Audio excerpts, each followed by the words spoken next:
Tout d'abord, permettez-moi de remercier M. de Coninck et toute son équipe pour leur invitation. Je suis très heureuse, moi aussi, d'avoir l'occasion de réfléchir de nouveau sur cette idée de verdissement de la souveraineté qui couvre la responsabilité de l'État de protéger l'environnement sur son territoire, ainsi que les peuples qui en dépendent pour leur subsistance.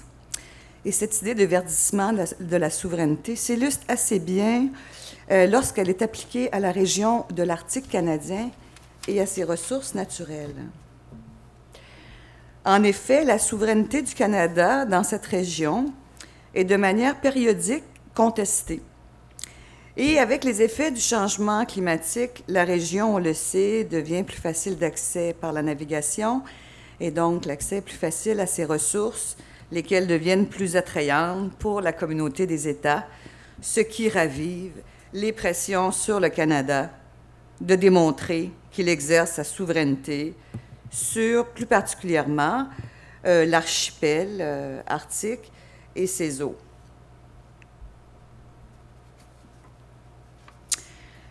Le droit international qui régit l'exercice de la souveraineté des États s'est construit depuis très, très longtemps, très longue date. Et il s'est construit de manière très fragmentée, inspiré par les représentations du monde de chaque époque. Il s'exprime à travers l'adoption de traités, de conventions qui s'intéressent aux différents usages des ressources communes, comme la navigation, par exemple, les pêcheries, l'exploitation des ressources naturelles, notamment les minérales. Et avec le temps, ce développement du droit international s'est constitué en sous-systèmes relativement cloisonnés, trois. Le premier était représentant, regroupant les conventions et traités de nature économique, le second de nature environnementale et le troisième relatif aux droits humains. Et ces silos sont relativement peu intégrés et assez imperméables, comme vous allez pouvoir le voir avec ma présentation. Et il est assez notable que ce sont les intérêts du droit économique qui dominent l'exercice, les débats entourant l'exercice de la souveraineté canadienne dans l'Arctique. Et cela se fait donc au détriment des autres silos très importants du droit international qui visent à protéger les droits humains et l'environnement et qui, eux aussi, s'expriment depuis très longtemps en droit international, ce qui fait en sorte qu'on a des États qui sont amnésiques d'un silo à l'autre ou parlent avec des bouches séparées ou différentes, suivant qu'ils sont en droit économique, en droit humain ou en droit de l'environnement, mais le tout ne s'est pas construit de manière durable, ce droit international.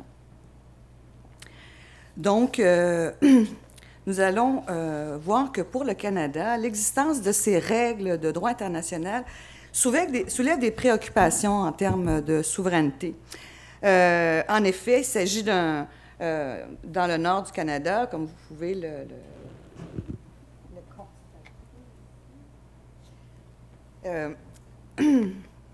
ce territoire est très, très grand. Il est pratiquement inhabité ou très peu habité et donc virtuellement laissé un peu sans défense. Donc, ça laisse planer la possibilité de contestation quant à son exercice effectif de sa souveraineté sur ces territoires. Et une contestation encore plus importante, ou qui prend de l'importance, c'est l'accès aux voies, au passage maritime qui traverse ces territoires, qui traverse les îles qui constituent l'archipel arctique. Excusez-moi. Pour sa part, le Canada considère que le ou les passages à travers l'archipel arctique sont des eaux intérieures, ce qui fait en sorte que l'utilisation par des navires, notamment des navires étrangers de ces eaux, nécessite une autorisation du Canada et permet au Canada d'exiger des spécifications au type de navire qui peuvent naviguer et de savoir où ils vont, d'où ils viennent, etc., pour qu'on puisse s'assurer de suivre leur déplacement. D'autres États, comme les États-Unis, considèrent plutôt qu'il s'agit d'un passage, que ce passage du Nord-Ouest constitue plutôt un détroit international, parce qu'il relie deux océans, et qu'il s'agit donc d'eaux internationales qui sont librement accessibles, sans autre forme d'autorisation de la part de l'État côtier. Et on le voit, l'intérêt maritime de ce passage ou de ces passages entre l'Atlantique et le Pacifique, c'est de permettre, ou éventuellement de permettre de réduire d'environ 7000 km le trajet entre l'Europe et l'Asie. Mais on le sait, plusieurs ont cherché à y passer au péril de leur vie, ce qui fait en sorte que, malgré tout, c'est une route maritime qui est demeurée relativement peu utilisée compte tenu des risques extrêmes qui sont associés à la navigation dans ces eaux. Donc, le Canada, afin de montrer son occupation effective du territoire, a fait plusieurs choses dans l'histoire. Je vais illustrer simplement ici, avec notamment la création en 1947, donc au tout début de la guerre froide, des Rangers, qui sont un groupe spécial des Forces armées canadiennes, et dont la mission est d'observer et de signaler des activités inhabituelles dans le Grand Nord. Donc, aujourd'hui, ils sont environ 5000. Ils vivent dans les régions qu'ils couvrent. Donc, la région 1 est très, très grande, de l'Arctique, du Haut-Arctique et de l'Ouest canadien. Et ils parlent donc plusieurs langues qui sont pratiquées, qui sont utilisées dans ces territoires. Signalons également cette triste initiative, toujours dans cette idée d'occuper de manière effective le territoire. Le gouvernement fédéral a déplacé en 1953 et en 1955 19 familles inuites dans le Haut-Arctique. Pour certaines familles, il s'agissait d'un déplacement de plus de 2000 km au nord de leur village d'origine. Les États-Unis, je vous le signalais, considèrent que c'est un passage, que le passage nord-ouest est un détroit international, et ils l'ont testé en 1969-1970. Ils ont testé cette voie maritime pour transporter du pétrole de la mer de Beaufort jusqu'à l'Atlantique. Évidemment, avec tous les risques que ça comportait de marée noire, notamment. Par la suite de ce passage, du premier passage du Manhattan, l'importance des Rangers canadiens dans l'Arctique s'est accrue de manière à exercer une présence effective du Canada sur ces régions éloignées. Et de manière plus contemporaine, il faut également ajouter à cette liste le fait que les développements miniers, gaziers, pétroliers qui sont autorisés sous permis canadien représentent aussi une autre forme, un autre moyen pour le Canada d'affirmer une occupation effective du pays sur ses territoires et les eaux. Donc, comme vous pouvez le constater, les préoccupations relatives au droit de naviguer sur les mers et à l'occupation effective du territoire influent ou influencent grandement l'exercice de la souveraineté canadienne sur ses territoires et ses eaux. Et il favorise aussi cette façon de voir le territoire, ça favorise aussi sa fragmentation, parce qu'on va voir le territoire, on va définir le territoire selon le statut des eaux en droit international qui relève, qui est né dans une autre partie du monde et qui est né il y a vraiment plusieurs siècles, qui vont donc déterminer le statut des eaux, ce sont ces règles, et non pas les liens qui unissent ces eaux avec le continent, par exemple, des liens plus naturels. Donc, ça les exclut, ces liens-là de nos représentations, parce que les représentations sont formellement ancrées sur cette exigence d'occupation et de navigation.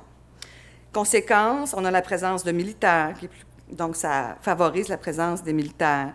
Ça favorise le fait d'autoriser des activités de développement économique, ce qui, évidemment, accroît les pressions sur les écosystèmes qui sont souvent fragiles, biodiversité souvent fragile, parce qu'on va laisser sur place des matières résiduelles et dangereuses. Les exercices des Rangers et de l'Armée canadienne, là, quand ils font des exercices, souvent, ils vont trouver un beau lac gelé ou la mer, puis ils vont faire leur exercice de tir. Donc, c'est des milliers de douilles. Donc, il faut vraiment se rendre compte de cela, qu'il y a des impacts à ce type d'activité.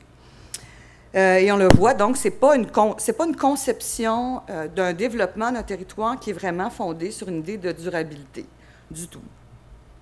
Il est possible, par ailleurs, de voir le territoire autrement et de le concevoir, l'archipel et les eaux qui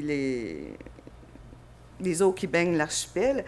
Il est possible de les voir de manière plus écologique et de manière plus respectueuse de la nature qui est présente, cela en y intégrant les différentes espèces terrestres et maritimes qui habitent et qui vivent dans ce milieu, de même que les populations humaines qui composent ce territoire, pour voir en fin de compte qu'il s'agit d'un ensemble écologiquement et socialement cohérent avec le reste du continent nord-américain, notamment pour les populations de l'Arctique et les espèces migratrices qui y vivent. Excusez-moi, on dirait que c'est allé un peu trop vite. Donc, il se déplace. J'aurais voulu ajouter un ours polaire qui marche sur la glace entre les îles de l'archipel.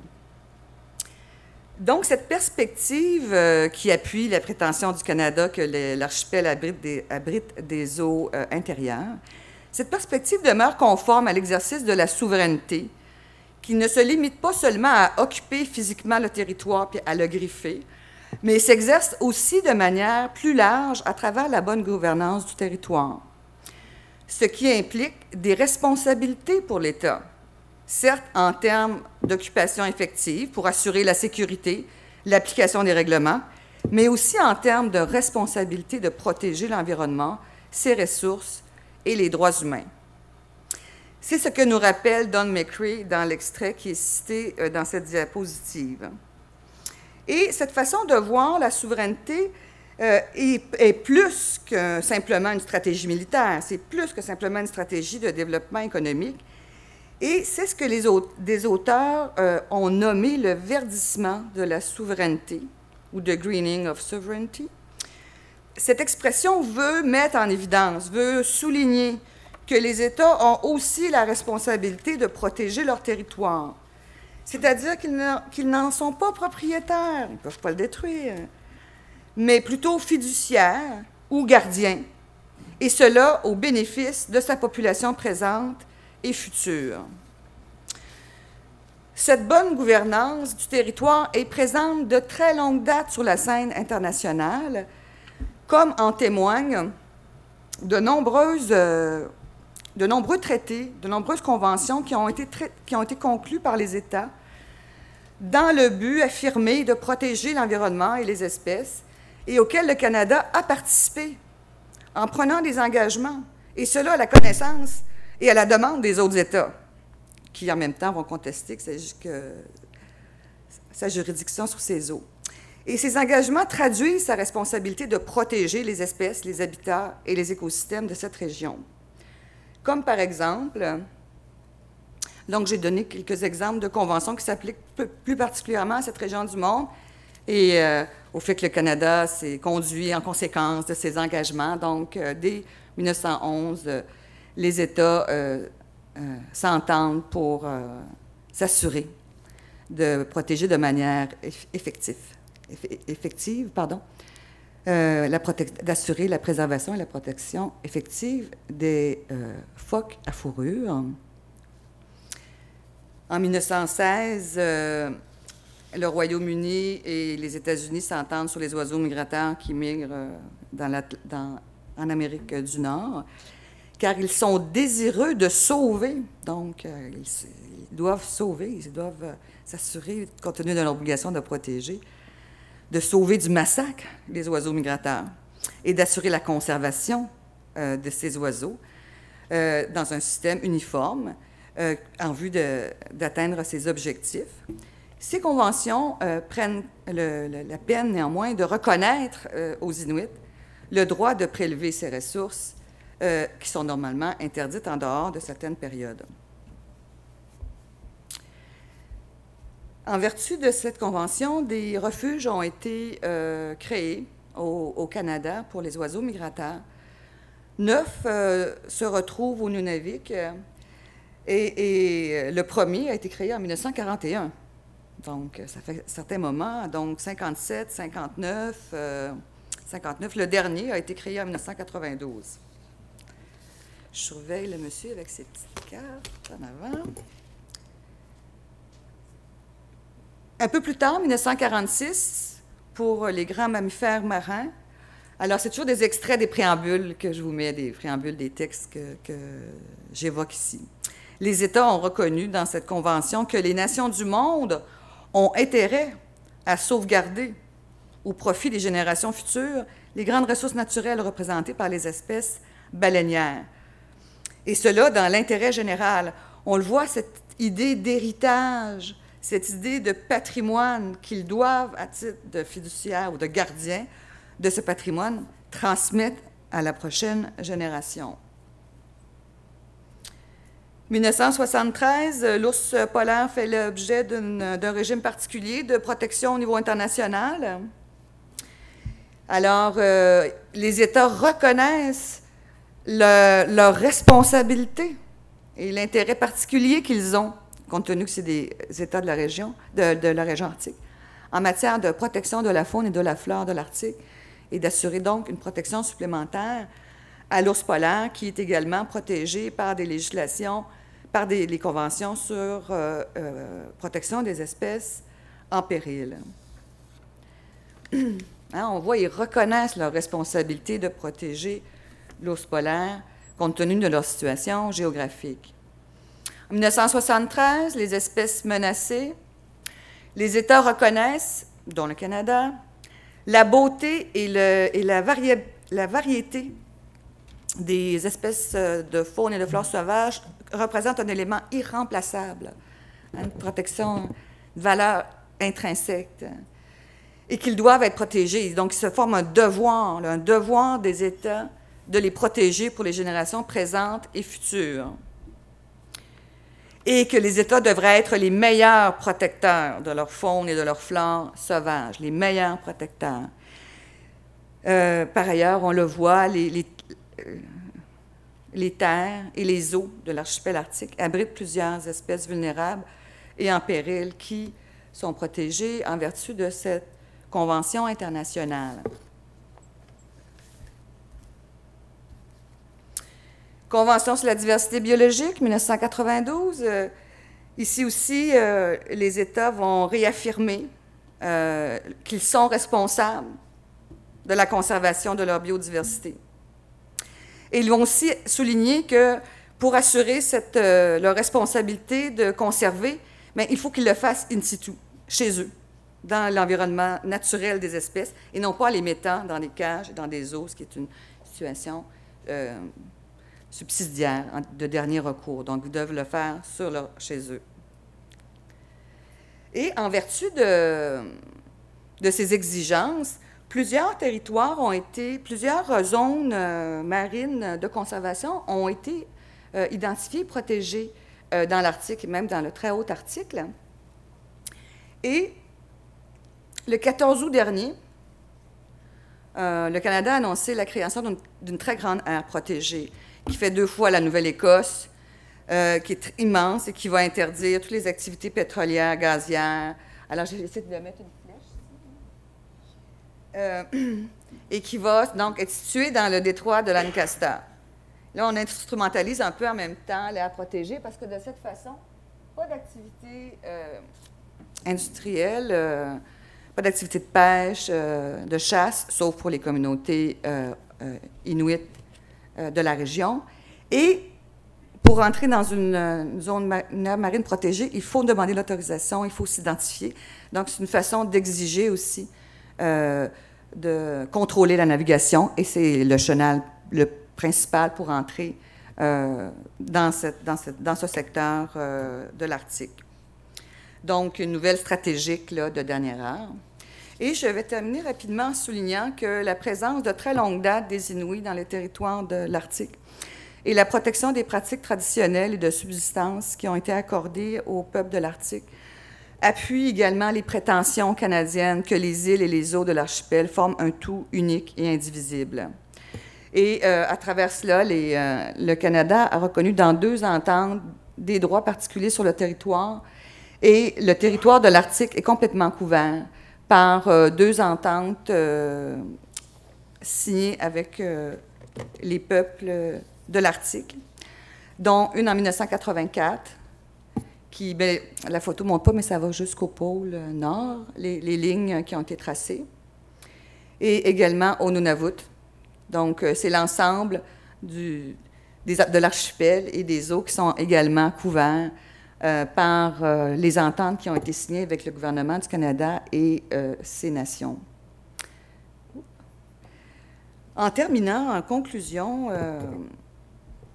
donc vous avez pu constater, je crois, que les régimes juridiques qui sont vraiment mobilisés dans l'Arctique au soutien de la souveraineté canadienne sont largement dominés actuellement par des débats qui font en sorte qu'on développe les perspectives suivant les exigences de la navigation commerciale, voire de la navigation de transit, voire les questions de donner accès aux ressources naturelles de cette région.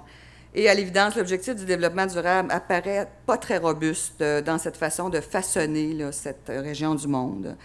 Et il faut, à mon avis, rester très vigilant et décloisonner ces secteurs, absolument, et placer un fardeau de preuves supplémentaires sur les épaules des États de nous démontrer qu'ils respectent les engagements qu'il a pris à titre de fiduciaire et qu'ils parlent toujours d'une seule bouche et pas de 3 pour s'assurer que la souveraineté ou l'exercice de la souveraineté dans l'Arctique soit quelque chose qui se verdisse.